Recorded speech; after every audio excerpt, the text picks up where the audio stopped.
The morning after. Welcome in. I'm Adam Moslin. This is Clippers Talk. Clippers Countdown, your pregame show starting in about 12 minutes from now. After the trade that rocked the NBA, the Clippers getting Drew Eubanks. Okay, maybe not that. Still processing.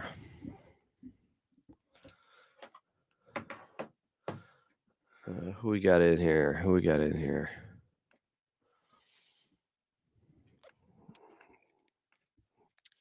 Clippers are playing the Lakers on Tuesday. Don't believe Luka will be back for that game.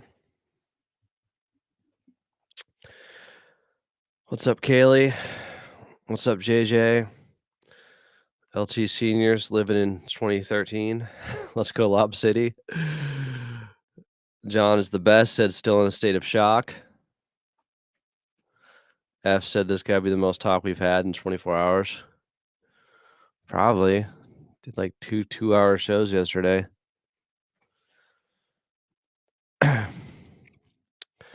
Clippers are playing a basketball game.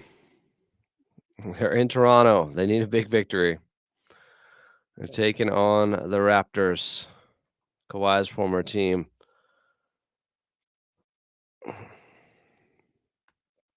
It is an important game. Can't overlook them to get to the Lakers on Tuesday.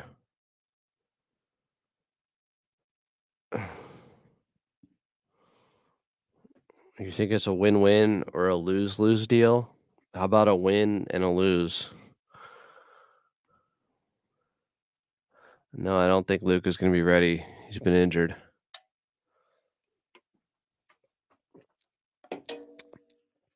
AD's out too.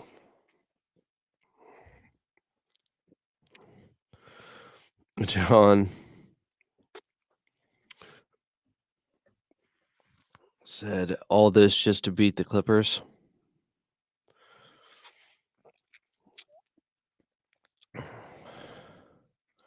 Will Kawhi play 30? My guess is he'll play 30 in the Lakers game.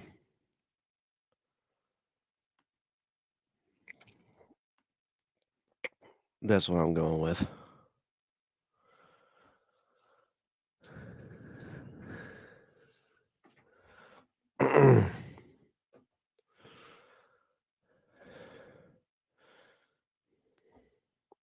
Kaylee said this game starts at 9:30 p.m. in Germany. My wife and I ordered some pizza, and we're going to watch it together. A little Clippers girls' night, if you will. Nice. Enjoy it. That's a good time to start a game.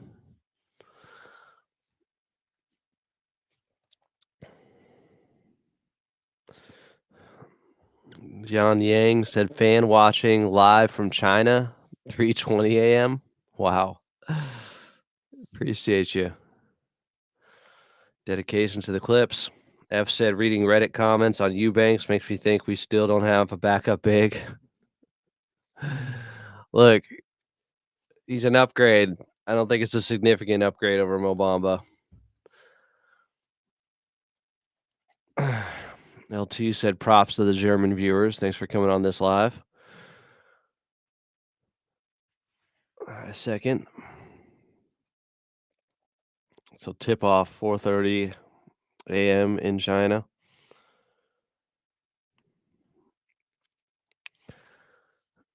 Got people from China and Germany in the house.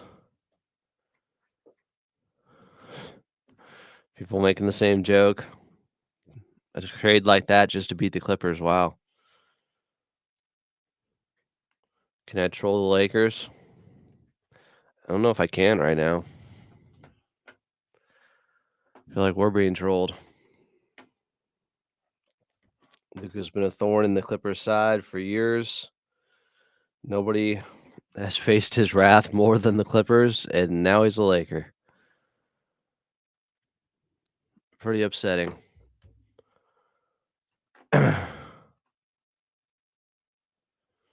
JJ the boy said we're trading that first round pick for Giannis. See, the Bucks wouldn't do that. They have more competent people in the front office. Like, that's just what bothers me most. If you shop Luka, you're getting like 3 first-round picks.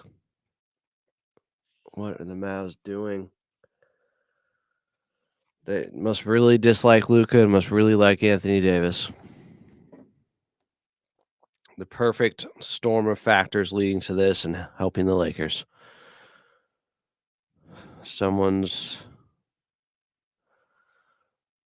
4:30 a.m. Southeast Asia. Jian Yang said, "Can you talk about the trade?" Sure. I did 2 hours on it immediately after it happened. Check out the live section. Jian Yang at Clippers Talk. Check out the live section. Did a good 2 hours on it last night as soon as it happened.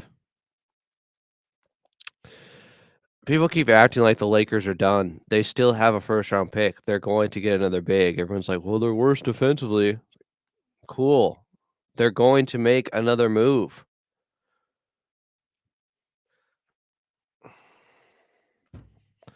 They could get Robert Williams. They could get Miles Turner. They could get Nick Claxton, Jakob Poeltl.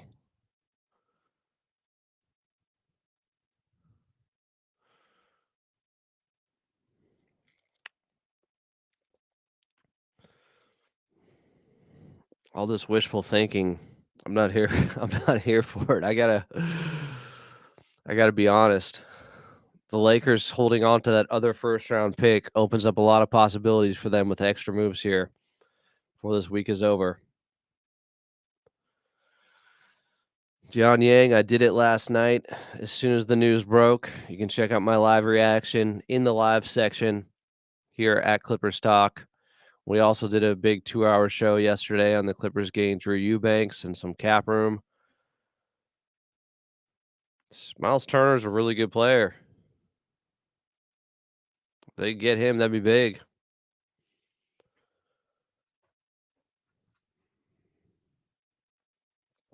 Yeah. You would hope the next team to trade with the Lakers knows they have him over a barrel because they have to get a big. But I don't know. The Mavs were kind enough to just offer over Luka Doncic. Mavs GM saying today, Lakers are the only team they talked to. When he presented it to the assistant GM, he was laughed at. It's like, well, maybe you should take that into account. There's a reason they were laughing.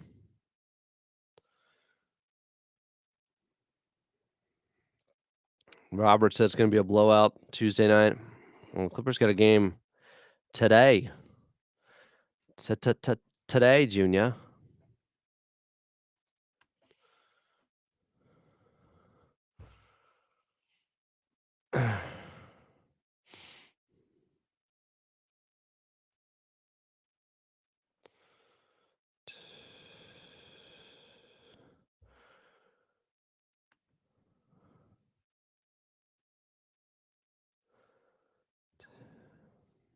Pregame starting in 4 minutes here.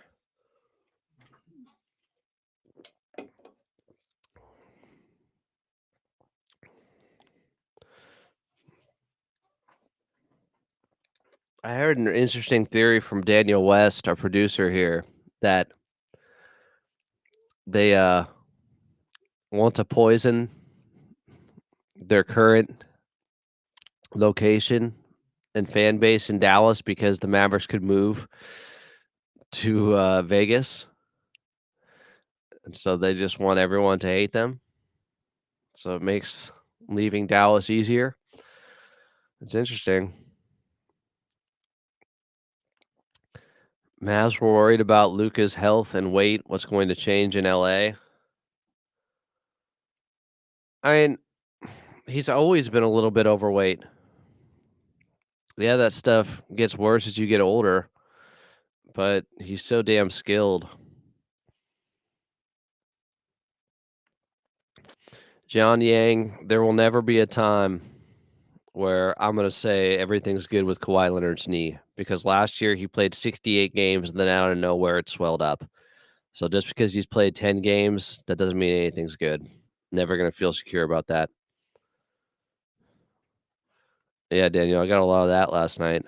Someone tried the trade in 2K and it got rejected. Kaylee said, "Sad Norm isn't playing today. I wonder if his injury was caused by him coming down awkward late in the Hornets game." I think that was it. Six Abs said, "Mavs GMs are stupid. They could have gotten more. And why would they want AD? They could have gotten so much more." Apparently, they're infatuated with Anthony Davis and are just so out on Luka Doncic. That's how something like this comes together. Disgusting.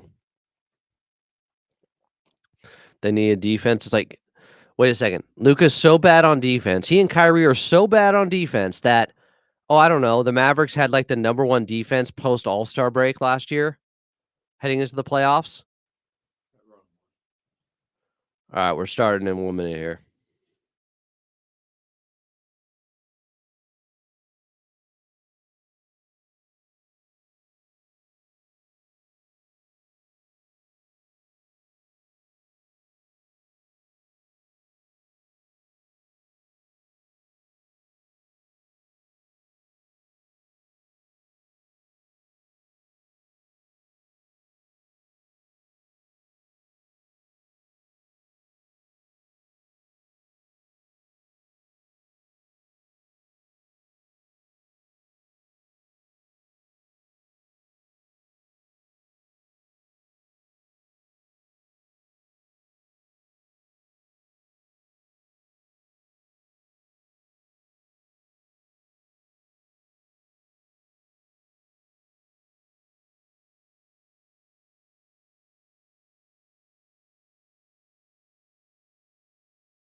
Welcome into Clippers Countdown. As your 28-20 LA Clippers are in their final game of this 4-game road trip, and they're in Toronto to play the 15-33 Raptors, who have been clever girls as of late, winning 7 of their last 9.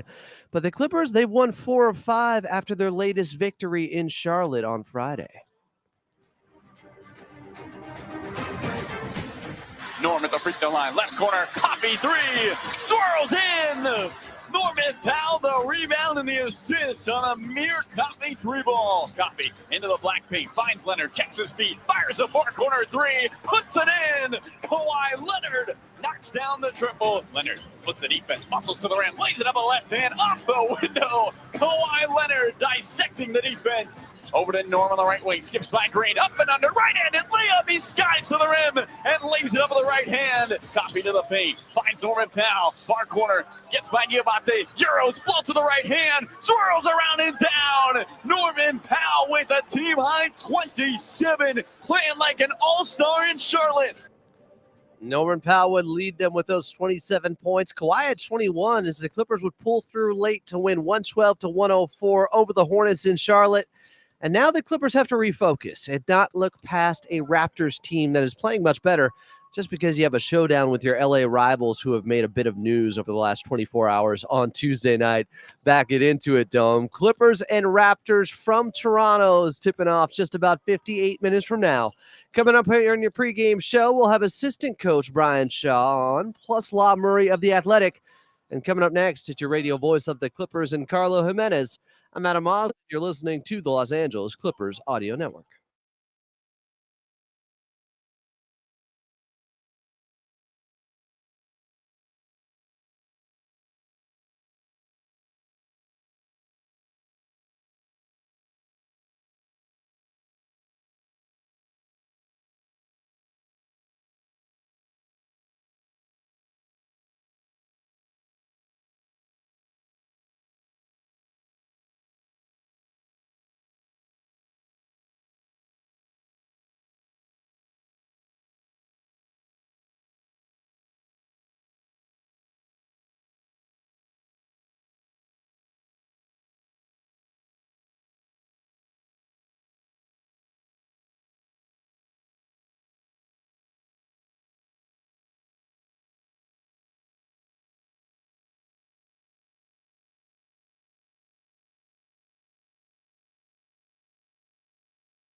Clippers in Toronto taking on the Raptors. Tip-off is just about 58 minutes away. Welcome back in. I'm Adam Oslin. This is Clippers Countdown. Still to come, you're going to hear from assistant coach Brian Shaw, but join the show right now from Toronto is your radio voice of the Clippers in Carlo Jimenez. Carlo, how we doing? Adam, good to see you. Good to hear from you. I am doing great today. We got a little 3:30 tip here in Toronto and then flying on home. You know, a pretty chill day today. Not much chatter going on. Relaxed vibes. It's been like every other Sunday. No, I get it. You're being facetious here, but let's talk about the trade that rocked the NBA landscape. The Clippers picking up Drew Eubanks and Patty Mills. Let's go, Adam. I knew you were going to bring it up. I mean, let's be honest. Drew Eubanks could be a useful big. He's known to be a pick and roll guy. He can get downhill. I think Patty Mills, if the Clippers do decide that this is somebody they want to go forward with, he could be excellent for this team. Somebody who can shoot the threes off the bench, who can be a culture tone setter. And look, you need guys who have been there before in your locker room. The Clippers have two of those, and Kawhi Leonard and Norman Powell, who won a championship here in Toronto. But you add somebody like Patty Mills, who was with Kawhi when he won a championship in San Antonio and with him for 7 seasons in San Antonio. Patty Mills makes sense. I think it's a good move for the Clippers. You know, not a lot of risk involved, but a lot of upside available for this trade. Yeah, that's what you're talking about, right? Of course, Drew Eubanks. Perfect. I mean, this is your new backup center here, and I do like the move. Of course, we wish Mo Bamba well. We wish PJ Tucker well in Utah, but this Clippers team is moving on. They did give up a second-round pick for this. They've also created a little bit more cap flexibility now. Yes. And they could be major players in the buyout market, which could be huge. They have some advantages there, but Drew Eubanks is somebody who's only 28 years old, and he plays a physical brand of basketball. I think he fits the defense that this Clippers team is trying to play out there. 100% agree. I mean, he's physical. He's a rim protector. I feel like he's got an opportunity to be a great piece off the bench. And the Clippers have wanted to look for another big man, Adam, who's more back to the basket. I think Mo Bamba's three-point shooting is very attractive. But this is a group that has shot the three ball pretty well since Kawhi Leonard has been back, and especially on the road this season. We'll get to that a little later. But I think the opportunity to have more of a traditional center. We saw how much the Clippers struggled in that Chicago game. I feel like maybe that put the front office on the radar for somebody who could guard the rim, because the Bulls just got to the rim into the free throw line without any resistance in that contest. Drew Eubanks hopefully can help them have a opportunity with that second unit to be just or just half as effective as Ivica Zubac, because he has been otherworldly. I like the move. We know the Clippers are going to be active around the trade deadline. We know this is Lawrence Frank's time to cook. He cooked in the offseason. I don't expect him to be cooking any less here at the deadline. Clippers would win their last game 112-104 in Charlotte over the Hornets on Friday. And overall, through 3 quarters, we felt like it was a lackluster game from the Clippers, but they were able to turn it on when it mattered most, hit some key shots down the stretch. And once again, Kawhi Leonard with that interesting minutes distribution in the fourth quarter, making the most of his time out there on the court. Big minutes for Kawhi, being able to get to the rim, knock down a big-time shot. I thought his three-point shooting, Adam, last 2 games has been really strong. He's 6 for 11 after being about 25% in the first 8 games that he appeared in. So finally getting those legs under him, similar to what we saw with James Harden. And now what we're seeing with James Harden, who's shooting nearly 10% better from the three-point line in the games that Kawhi has played this season, really finding enough space. What most impressed me about that game, Adam, is the Clippers held on. They never gave up the lead. They took a 10-point lead in the second. It was looking like it was going to be a little closer there in the third, but the Clippers did a fantastic job of keeping the lead, keeping Charlotte at bay. And yeah, you might say, what? They just played the Charlotte Hornets. The Charlotte Hornets almost beat the Denver Nuggets last night. They were up by 4 with 50 seconds left. Oh, man. A lot of Eastern teams did the Clippers well yesterday. But, man, Charlotte, you could have made it almost perfect. You could have made it almost perfect. Tough one there. But I'll take it if you're the Clippers. We know no Norman Powell in this contest. It looked like he tweaked, I guess, his right hip late in that ball game in the fourth quarter. But he still had 27 in the game against Charlotte. And he took the high road post game when it came to the all-star snubbing conversation there.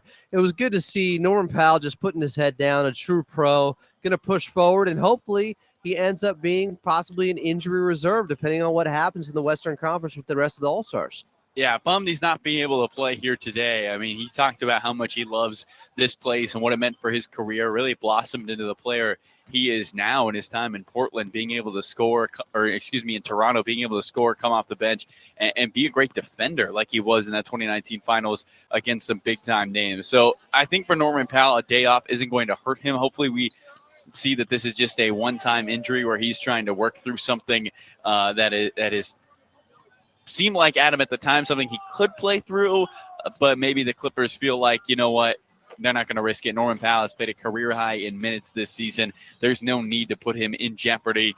And the Clippers have an opportunity to win 3 in a row before heading home to see the Lakers. This is a game in which maybe you get Kawhi a little more minutes and, Adam, much more responsibility with that second unit. Usually he's out there with Norm to start the second quarter or to start the fourth quarter. Now it's going to be Kawhi by himself. We'll see if that added responsibility for Leonard allows him to be just as effective as he has been. I would guess he will continue to be the excellent version of Kawhi we have seen through 10 games. Yeah, would love to see an aggressive version of Kawhi back in Toronto as the Clippers are taking on the Raptors. Tip-off is just about 51 minutes away. Carlo Jimenez is on the call, and up next, he's got his one-on-one conversation with the assistant coach in Brian Shaw right here on the Los Angeles Clippers Audio Network.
Clippers in Toronto taking on the Raptors. Tip-off is just about 48 minutes away. I'm Adam Osland. This is Clippers Countdown, the official pregame show of your Los Angeles Clippers. Still to come.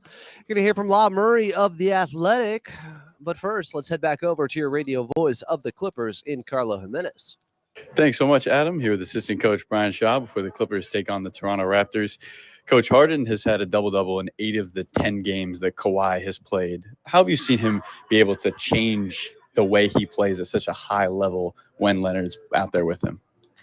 Well, Kawhi gives not only James but our entire team a lot better spacing because he attracts so much attention to himself. So it opens it up. So almost where Kawhi can act like a decoy when James tries to get downhill. Kawhi's man stays with him. Somebody else has to come help, and it opens it up for James to spray the ball out to our other players. And then if Kawhi's in a good position where he can just catch and shoot, I mean that's pretty much a bucket. So adding him to the mix has made it better for everybody, particularly James. Derek has shot 73% in the clutch for you guys this season, 50% since January 1st. What have you liked about the way that he has selected shots offensively? I mean, he doesn't try to do more than what he's capable of. You know, I like the fact that he shooting the ball with a lot of confidence when he came in the league. He was not known as a shooter. I would imagine that teams still don't think that he's a shooter, which is why he gets a lot of open shots because if they double off of somebody, a lot of times it's off of him. I was in that position a lot as a player, as well. So, um, you really it works out better for you because you're getting wide open looks and you just have to have the confidence to knock him down. And he's been doing that as of late. When you know a team's game plan is to leave you open, how do you keep that confidence high when you do? Because I imagine Derek's getting a lot of passes off a swing. There, he's the guy being left open. I mean, do you tell him anything, or do you guys have conversations about that? No, you just have to shoot the shot. I mean, there's only two things that can happen: you can make or you can miss it, and you're not going to make any shots that you don't take. And so, there's a certain rhythm that the offense has, and when the ball swings, and it comes to you and you're open, you're supposed to shoot it regardless of what the other team or anybody thinks about you being a shooter or not. It's when you shoot the ball in rhythm, it also gives, if you miss the offensive players a chance to get an offensive rebound and things of that nature if it happens in rhythm. Yeah. When it swings around to you and you're open and you pass it up, it's like having a hiccup in the offense, and it messes up the rhythm. So you just got to always shoot it when it's there. Last one for you, Coach. But this is a Clipper team that scores a lot of points off turnovers per night. I'm curious, is this a team that is out there to force turnovers, or is that a product of the way you play defense? I mean, it's both. Yeah. I mean, they're kind of the same thing. We try to be active. We try to attack up from the corners when guys are driving down right outside the lane. We get a lot of steals that way. When guys turn their back, we're very aggressive at playing them on the spin. When they spin back to the middle. So when we have guys that fly around defensively, KD, who's been out for a little while now, Derek Jones, T-Man, Amir, real active guys. And now we have Kawhi back. It makes it tough for guys on the perimeter. And when we're active and flying around, it's tough to score on us, and we create a lot of turnovers. Thank you so much, Fisha. Best of luck. All right, thank you. There was Brian Shaw, pregame with Carlo Jimenez. Tip-off in Toronto, Clippers and Raptors is just about 42 minutes away. Coming up next, here on Clippers Countdown, we're going back in time and Clippers Rewind right here on the Los Angeles Clippers Audio Network.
Clippers in Toronto taking on the Raptors. Tip-off is just about 40 minutes away. I'm Adam Osland. Welcome back into your pregame show. This is Clippers Countdown.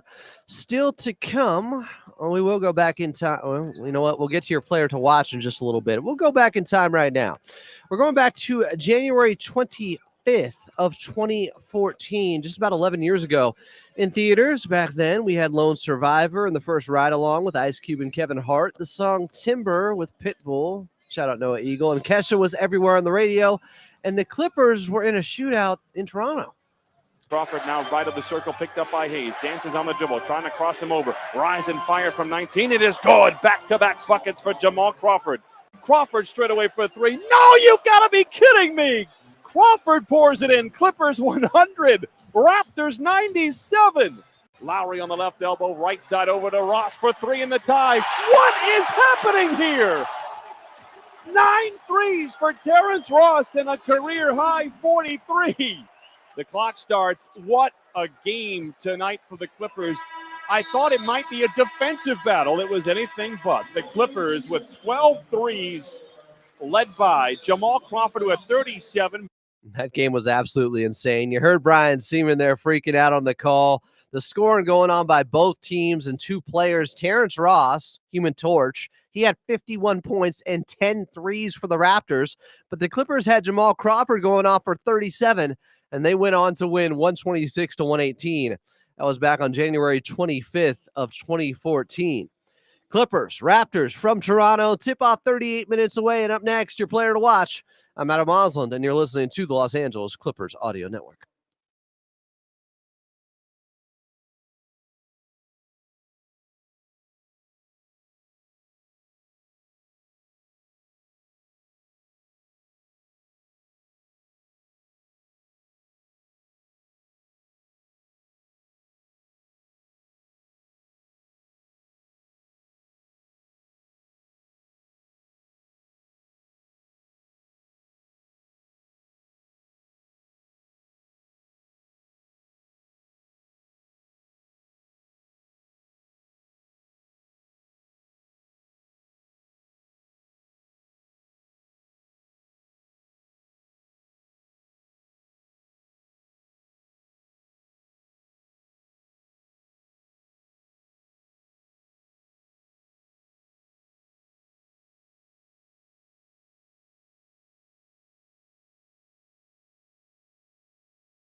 Clippers and Raptors from Toronto. Tip-off is just 35 minutes away. I'm Adam Osland. This is Clippers Countdown, the official pregame show of your Los Angeles Clippers. Still to come, we got your injury report and then La Murray from The Athletic. But first, this is LA Clippers basketball.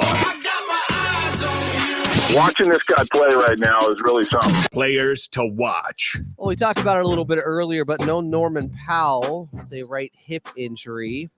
There's still another former Raptor in this one of note. That would be Kawhi Leonard. He's my player to watch. He's back in Toronto.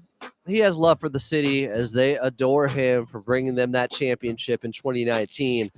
He's going to try to put on a show, I think, in this one, especially because they need him to. Without Norman Powell scoring, Kawhi has to be more aggressive out there. I think for the first time this season, he might get up 20 shots in a ball game. He got up 19 against San Antonio, another former squad, where he had 27. That was back on last Wednesday. Had 21 last outing on Friday in Charlotte. Look for Kawhi maybe to put up a 30 spot against the Raptors today in Toronto. Tip-off just about 34 minutes away. And you know what? While we have a moment, let's pause 10 seconds for station identification here on the Los Angeles Clippers Audio Network. This is LA Clippers basketball. AM 570 KLAC Los Angeles, 98.7 KYSR HD2 Los Angeles, and iHeart Radio Station. Coming up, we got La Murray of The Athletic, but next is your injury report right here on Clippers Countdown on the Los Angeles Clippers Audio Network.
Clippers in Toronto taking on the Raptors. Tip-off just about 31 minutes away. I'm Adam Oslin. Coming up, we got La Murray from The Athletic. But first, let's get to your injury report. And as always, it's brought to you by Prize Picks. Prize Picks, download the app today and use code KLAC to get $50 instantly after you play your first $5 lineup. Prize Picks, run your game. The Raptors, no Jamal Sheed in this one. He's out with illness. And Davion Mitchell is questionable, make it doubtful, with a heel injury. As for the Clippers, no Norman Powell, right hip injury. Suffered, it looked to be late in that game against Charlotte. And still no Chris Dunn, who's out with left knee management. Tip-off, 30 minutes away. Clippers, Raptors from Toronto. And up next, we got them. Best in the business. La Murray of The Athletic will be here. Maybe I'll ask him a question about, I don't know, this big trade that went down last night. Yeah, I think I might. We buried the lead long enough. Clippers and Raptors. I'm Adam Oslin, and you're listening to the Los Angeles Clippers Audio Network.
Clippers and Raptors from Toronto.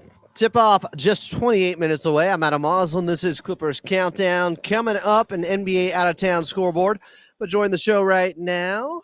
We got him on the super secret guest hotline. It is Law Murray from The Athletic at Law Murray. The NU is where you find him. Law, what's good? Happy Groundhog's Day. That's all I can. Yeah. Is that yeah, because Happy Groundhog's Day.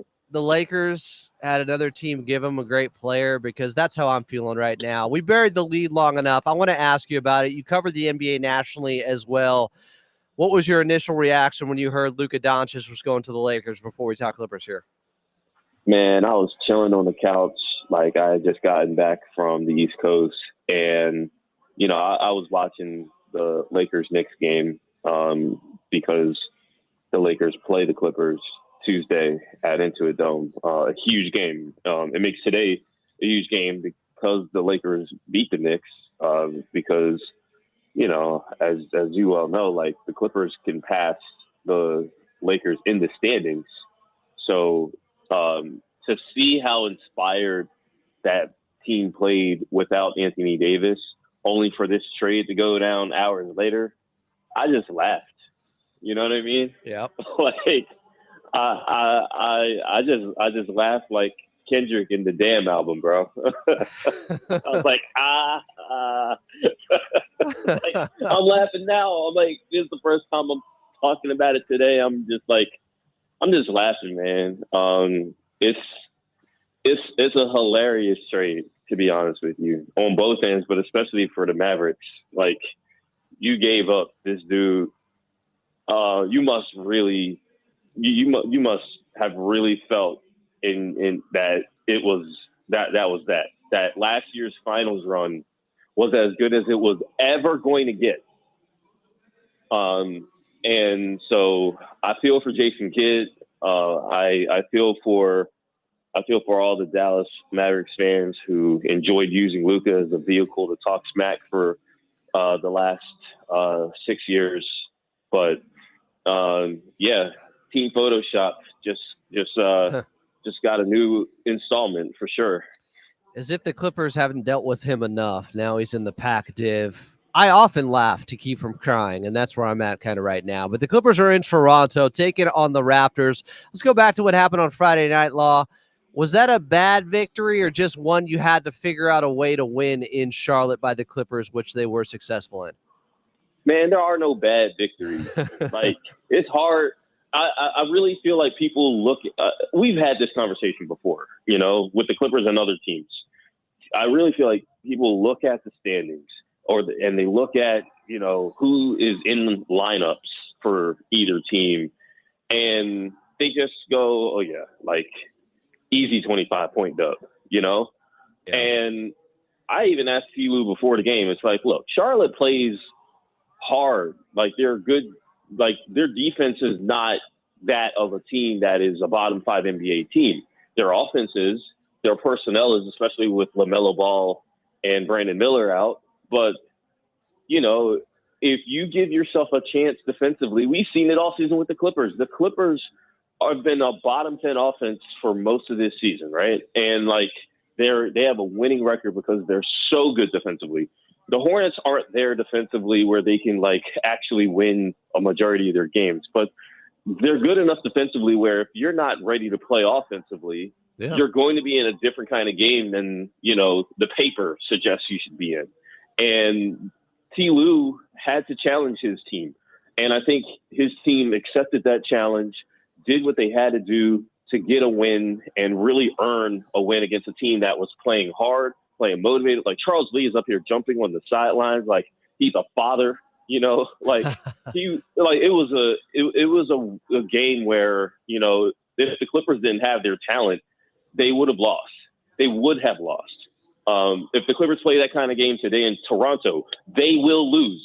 Okay. Scotty Barnes is playing today. RJ Barrett is playing today. Emmanuel Quickley is playing today. Like, you know, there's real talent playing for the Toronto Raptors. And if you don't take care of the basketball, if you don't, you know, if you don't rebound, like Moussa Diabate played hard. He played hard. He played motivated. I tried to talk to Musa before the game, and Musa was locked in. And then you saw it.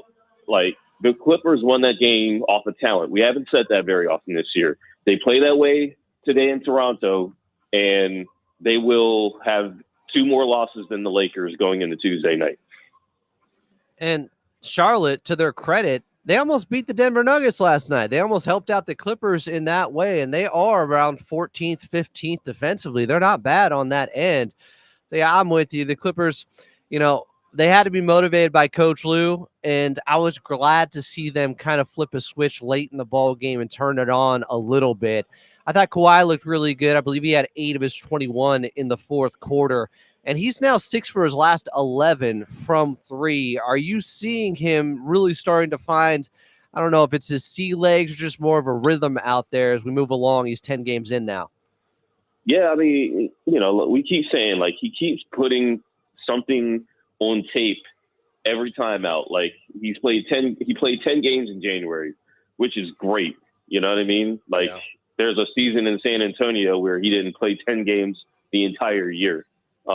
He has progressed in this month of playing basketball in a way that should be very encouraging to the Clippers in the short term and with their long-term objectives for the season, which is to get him through a playoff series and have him playing at the level that is consummate with where he's valued at. So today's a big milestone because obviously he won his championship in Toronto.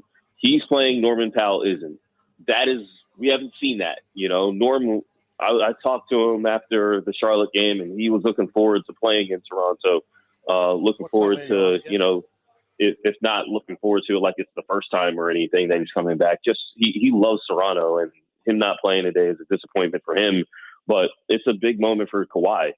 Can he do what he needs to do as basically the only high-level threat on the perimeter when James has the ball? It's going to be interesting to see how Tyronn Lue staggers his rotations in this game. It's going to be interesting to see if Kawhi can take on an even heavier workload. It's not like he's going up against Nick Nurse. We know Nick Nurse would have doubled him to oblivion. Darko, I don't think is going to do the same thing. But again, that Toronto team has a bunch of options to guard Kawhi in RJ and Scotty. The Raptors don't have their best defensive guards today, but it's going to be a tough game. Nakaperto is going to be waiting at the rim. Even the game that the Raptors played at Intuit Dome, that wound up coming right down to the last free throw. So yeah, I'm very interested to see how the Clippers come out. It's the last game of a road trip. They haven't played an afternoon game since October. Kawhi is not playing with his running mate. This team just made a trade. You haven't even talked about the trade that they actually made. We had you on yesterday, but I'm getting to it. Yes, but it's this is a game worth watching for sure, especially given everything that's happened in the NBA over the last 36 hours or so. So you wrote about it with John Hollinger on The Athletic. You titled it, Clippers Trade Tucker to Jazz, Avoid Luxury Tax Line Ahead of the Deadline. Is this more about a money-saving move, or is Drew Eubanks a significant upgrade over Mo Bamba? I wouldn't call Drew Eubanks a significant anything. So all due respect, it is certainly about the business that they needed to attend to. We knew that PJ Tucker was not ever going to play for the Clippers again. And it's a waste to have a player like that on your team with the salary that he's making, without resolving that situation. And they resolved that situation. They had a player making $11.5 million in PJ and Mo on a minimum. Now they have Piatek Mills on a minimum, and Drew Eubanks is on a $5 million, I think, this year, around there. And next year he's non-guaranteed. So as far as the business part of the trade, they took care of what they really needed to take care of. It cost them a second-round pick. It is what it is there. On the court, Drew Eubanks is definitely a lesser version of a Ivica Zubac. He's smaller. He's not really a threat outside the paint. He's not someone that you necessarily play through, but he's comfortable with the hook. He's a good jumper that helps him finish at the rim on one end of the floor and help protect the rim on the other end of the floor. We know the Clippers value that rim protection. Eubanks can be kind of hit or miss when it comes to the rebounding. So we're going to see how that manifests itself. But I do think that the reality is, for all the things that you wanted Mo Bamba to be, Mo couldn't reach that level consistently enough to think that he was going to be a part of this team going forward. I felt like if Mo was going to be on this team, he'd be better as a third center than a number two center. The lasting image of Mo Bamba with the Clippers is Mason Plumlee, the guy that actually replaced Drew Eubanks in Phoenix, flying out and blocking his three-pointer and ending Mo's stint in the first half of that game Monday night in Phoenix. He never played again for the Clippers, so we'll see what Drew Eubanks can do. We're not going to see him today in Toronto. It would be good for him to debut Tuesday. And as for Patty Mills, we'll see if give that one a few days. As you know, the trade deadline is Thursday, and it's a non-zero chance that the Clippers make another move of some type. You expect them to be major players in the buyout market, Law? I do. I think they want to see who comes loose. I think that they're still, I think they still want to see what else they can do trade-wise. I will emphasize that what they needed to do, they've done. So they are not in a position where it's like, I feel like they the things that they needed, they took care of. Like, if they roll through the rest of the season with the roster that they have now, I think they'd be content with that. But I think the opportunity to do some more things is there for them. And so it'll be interesting to see what that looks like, not just through Thursday, but to see who shakes loose. We've already seen Mo Bamba get waived by the Utah Jazz. Not that he can be back with the Clippers. That's not a move that is allowed by NBA rules. But that's just an example of, like, we all are expecting PJ Tucker to get bought out. That's a process. The fact that the Utah Jazz, they took on Jalen Hood-Schifino from the Lakers, and they immediately waived Mo Bamba.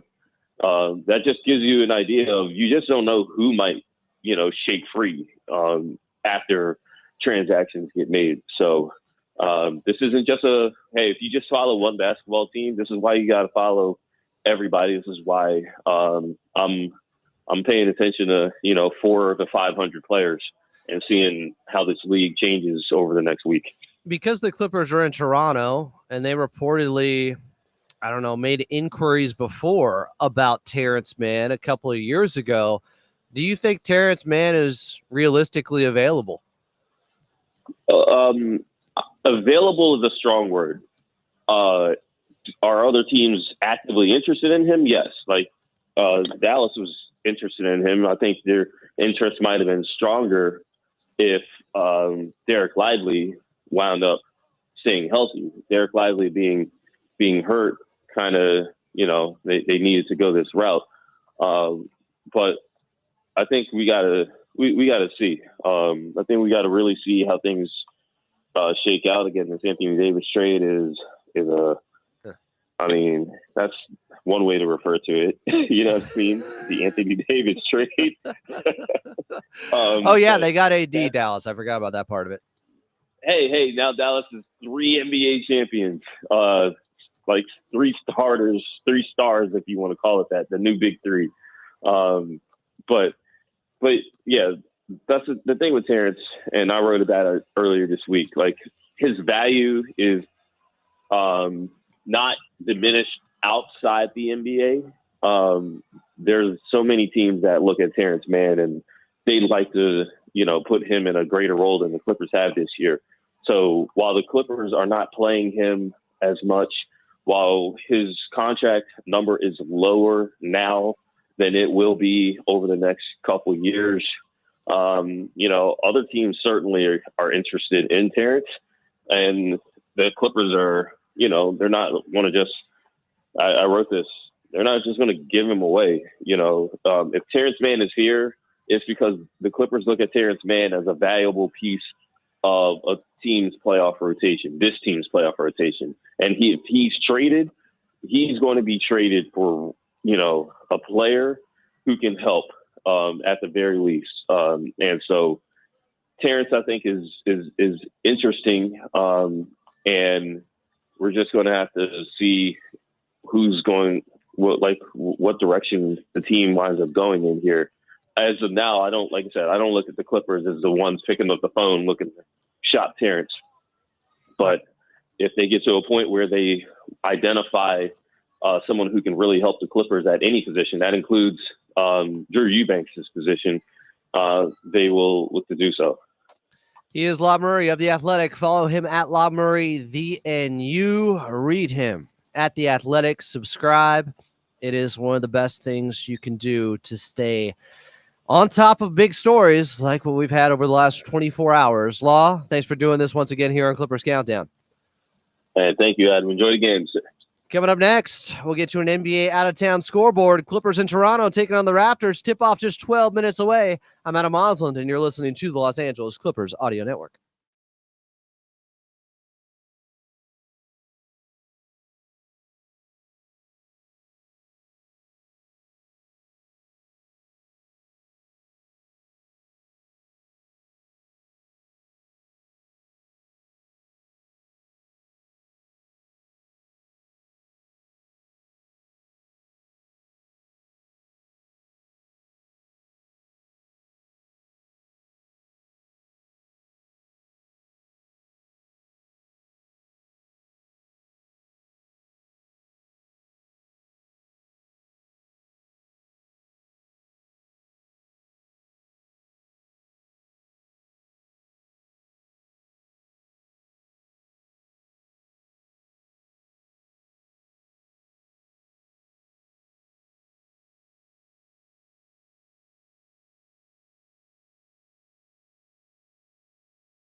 Clippers in Toronto taking on the Raptors. Tip-off just about 9 minutes away. I'm Adam Osland.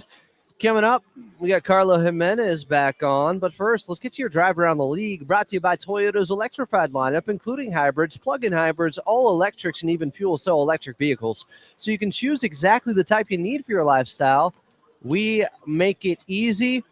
Coming up a little bit later in the association, Celtics in Philadelphia taking on the 19-28 76ers, and the Grizzlies in Milwaukee taking on the Bucks in a good one. And Giannis Antetokounmpo is averaging 32, 12, and 6 assists per game. Jaren Jackson Jr., newly minted All-Star, is at 23, 6, and 2 assists. Clippers, they're in Toronto, back in Kawhi's old stomping grounds, taking on the Raptors. And tip-off is less than 10 minutes away. Carlo Jimenez is back on next right here on the Los Angeles Clippers Audio Network.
Clippers and Raptors from Toronto. Tip-off is just 6 minutes away. I'm Adam Moslin. This is Clippers Countdown.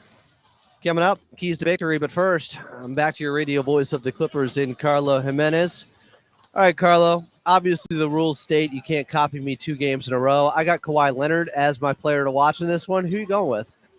Adam, we learned last night, there are no rules in this NBA. Hey, Nico Harrison is not in control of our player to watch, all right? There are no rules.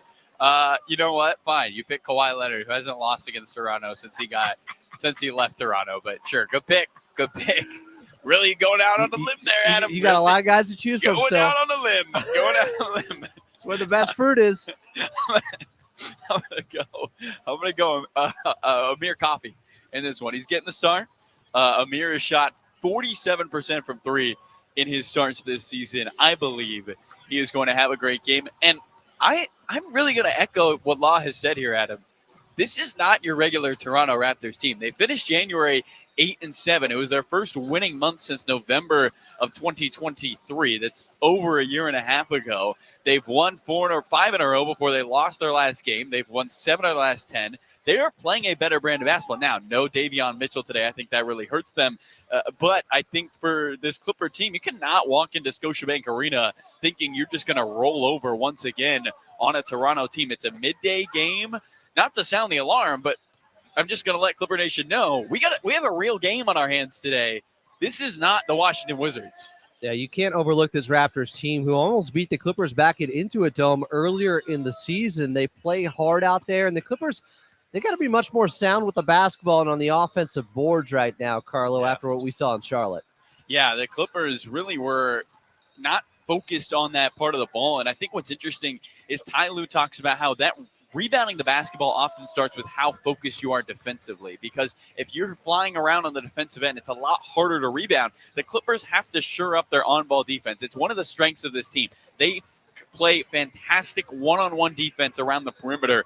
Can you continue to do that against Toronto, who has some really good guards who can find ways to create in somebody like a Grady Dick and RJ Barrett, Scotty Barnes, and Emmanuel Quickley? I mean, those are 4 of their 5 starters.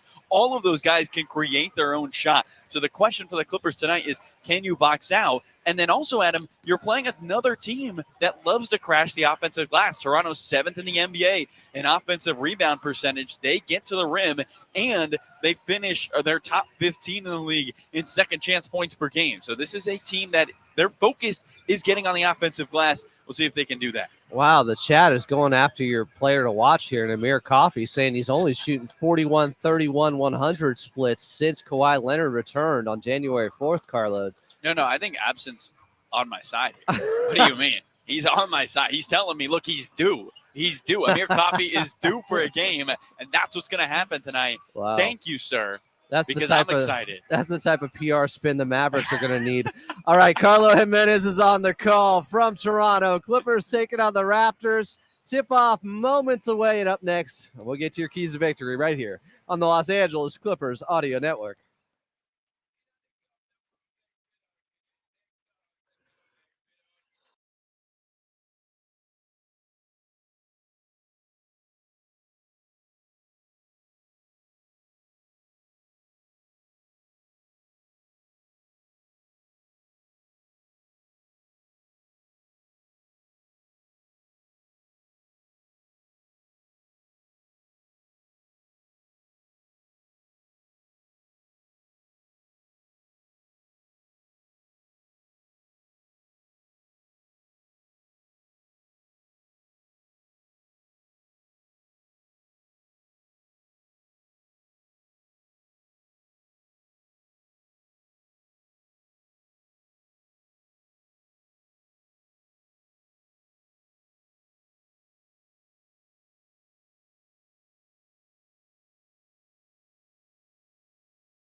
Clippers and Raptors tip-off moments away. Let's get to your keys to victory.